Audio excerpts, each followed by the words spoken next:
Oke teman-teman, selamat malam dan bertemu kembali bersama saya, mekanik bengkel yang setiap harinya menangani dan memperbaiki motor-motor rusak. Pada kesempatan kali ini, mekanik bengkel akan memberikan tutorial ciri-ciri bos klep pada motor yang sudah mengalami keausan, bos klep yang sudah mengalami kegoyangan, bos klep yang sudah mengalami keoblakan, dan kemungkinan bos klep sudah mengalami kerusakan. Oke teman-teman, kali-kali di sini teman-teman yang mungkin masih belajar, teman-teman yang mungkin belum tahu tentang masalah-masalah yang terjadi pada bagian mesin depan ini atau pada bagian bos klep. Di sini teman-teman bisa mendapatkan gambaran dari mekanik bengkel tentang masalah kerusakan-kerusakan yang ada pada bagian bos klep. Oke, bos klep itu adalah kedudukan payung klep yang ada di bawah ya. Dia menancap di blok headnya. Ini blok head, blok mesin depan. Nah ini teman-teman, itu namanya bos klep. Pada motor rata-rata ada dua ya, entah motor Yamaha, motor Honda, rata-rata bos klepnya ada dua. Jadi fungsi bos klep pada motor itu sebagai kedudukan klep atau payung klep ini teman-teman. Nah di sini teman-teman mekanik masih banyak yang kemungkinan belum tahu kerusakan-kerusakan yang ada pada bos klep ini.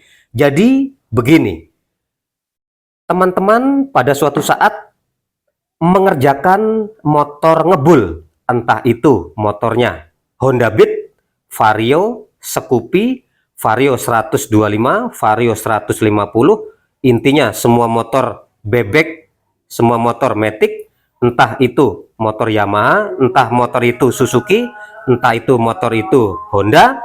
Nah di sini teman-teman pada suatu saat ada konsumen masuk dan keluhan motornya itu ngebul.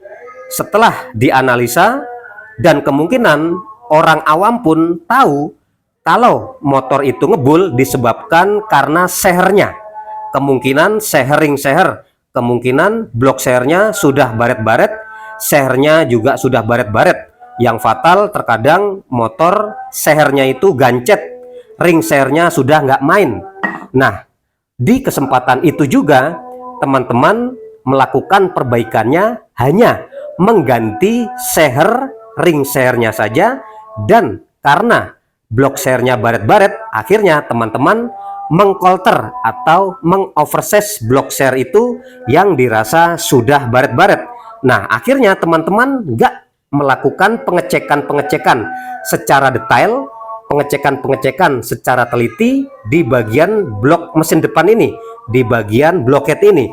Akhirnya setelah teman-teman hanya fokus pengerjaan perbaikan motor ngebul itu di sehernya saja, dan selang waktu beberapa hari kemudian, nah si motor tersebut itu ngebul teman-teman. Nah ini biasanya terjadi disebabkan karena teman-teman nggak melakukan pengecekan secara teliti di bagian bos klep ini. Nah coba perhatikan ya. Di sini dulu saya sebagai pengalaman saya ya, saya itu dulu nggak pernah memperhatikan masalah kerusakan-kerusakan pada bagian blockhead ini, terutama di bagian bos klep. Ada motor ngebul, saya analisa kerusakannya seher, langsung saya ganti sehernya. Kalau sehernya baret-baret dan blok sehernya baret-baret, langsung saya quarter atau saya oversize, selesai urusannya. Nah selang waktu beberapa lama, pada waktu itu dengan pengalaman saya nih ya, cerita pengalaman saya, pada waktu itu ada motor yang ngebulnya parah teman-teman, dan suaranya ngeletek, kletek. Nah akhirnya saya ganti sehernya, saya oversize blok sehernya. Setelah saya pasang kembali itu seher yang baru, blok seher yang sudah di oversize, sudah di kolter, nah ternyata motor itu masih ngebul teman-teman. Waduh, saya berpikir apanya lagi nih ya, blok seher sudah di kolter dan insya Allah bagus hasil dari kolteran tukang bubut. Dan seher sudah saya lakukan pergantian dengan menggunakan yang ori, tetapi kok motor masih ngebul. Nah, usut punya usut, saya dengan waktu itu nggak sengaja, waktu ngebongkar ngecek ulang bagian bos klep ini, bagian khususnya di bagian blockhead, ternyata saya itu menemukan kegoyangan seperti ini teman-teman. Nah, perhatikan teman-teman. Nah, inilah salah satu penyebab motor menjadi ngebul. Ngebulnya parah teman-teman. Perhatikan klep pada motor yang sedang saya berikan sebagai tutorialnya ini, goyang dan oblak sangat parah teman-teman ya tuh. Nah, inilah ternyata permasalahannya yang membuat motor menjadi ngebul parah teman-teman.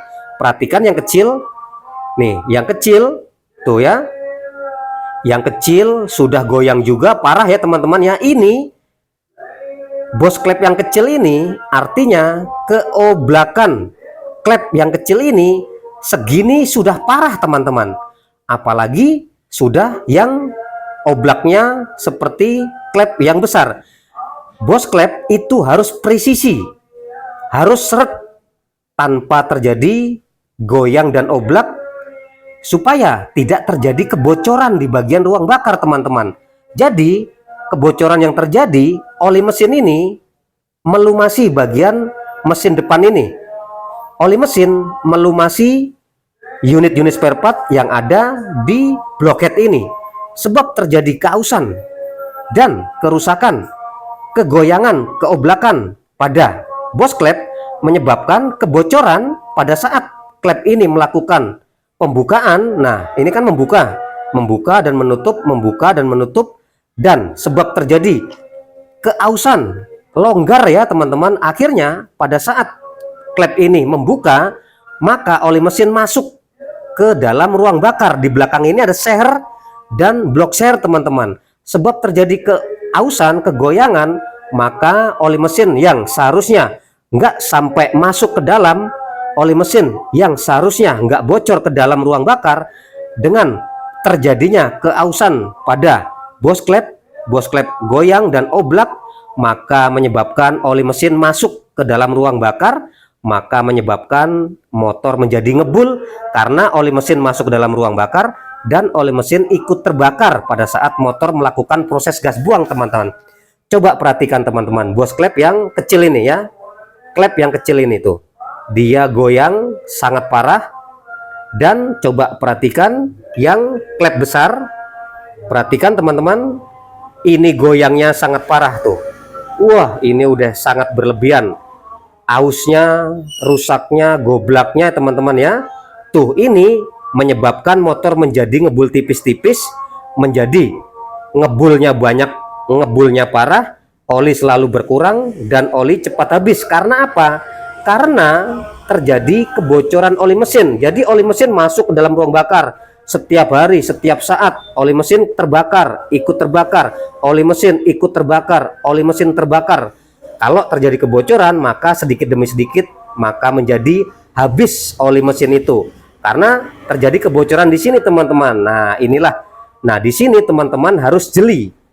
Sebagai mekanik, jangan fokus ke perbaikan seher saja, mentang-mentang motor si konsumen itu ngebul, entah itu ngebulnya tipis-tipis, entah itu ngebulnya banyak, entah itu masalahnya oli selalu berkurang dan oli cepat habis, dan teman-teman nggak memperhatikan keokean spare part yang ada di bosan klep ini, khususnya di bagian blockhead. Nah, teman-teman hanya fokus mengganti seher saja dan kolter, maka kedepannya bisa menjadi motor ngebul lagi ya. Kalau sudah seperti ini, sudah parah teman-teman, goyangnya, oblaknya tuh, perhatikan teman-teman ya. Nah, di sini goyangnya, oblaknya, keausannya, kerusakannya itu masih sedikit, sudah bisa menyebabkan motor menjadi ngebul teman-teman. Apalagi ditambah seal klepnya sudah mengalami aus, keras, rusak misalkan ya. Nah, di sini yang goyangnya, yang ausnya, yang oblaknya sedikit saja sudah bisa menyebabkan motor menjadi bermasalah, ngebul tipis-tipis, ngebulnya banyak, oli selalu berkurang, dan oli cepat habis. Apalagi yang bos klepnya sudah goyang dan oblak separah ini, selain menyebabkan motor menjadi ngebul, maka motor juga bisa menjadi bunyi kasar, gelitik, klitik, klitik, klitik, klitik, karena dia itu oblak teman-teman. Di sininya perhatikan teman-teman, logikanya spare part yang mengalami goyang, mengalami oblak seperti ini, maka motor nggak mungkin nggak bunyi, pasti bunyi teman-teman. Nah, itulah yang sering saya sebut sebagai biaya-biaya tambahan pada perbaikan motor ngebul. Kalau kita hanya berpaku pada sharing share saja dan nanti biaya perbaikannya misalkan 600.000 sampai 800.000 dibebankan semua ke mekanik, maka mekanik nggak kebagian apa-apa teman-teman ya. Kalau seluruh-luruhnya kita fokuskan ke keseluruhan perbaikan motor ngebul itu. Jadi tips dan saran dari saya buat teman-teman mekanik nih, selalu cek di bagian blockhead ini, khususnya di bos klep ya. Kali-kali terjadi kausan, kerusakan, maka harus diganti bos klepnya dengan yang baru supaya menjadi kencang lagi dan tidak terjadi kebocoran di ke depan dan di kemudian harinya, dan motor bisa menjadi awet. Oke teman-teman, mudah-mudahan bermanfaat buat teman-teman semua. Selalu dukung dan subscribe channel dari Mekanik Bengkel supaya teman-teman bisa selalu mendapatkan video-video terbaru dari Mekanik Bengkel tentang masalah-masalah yang terjadi pada motor. Dan sukses selalu buat semua.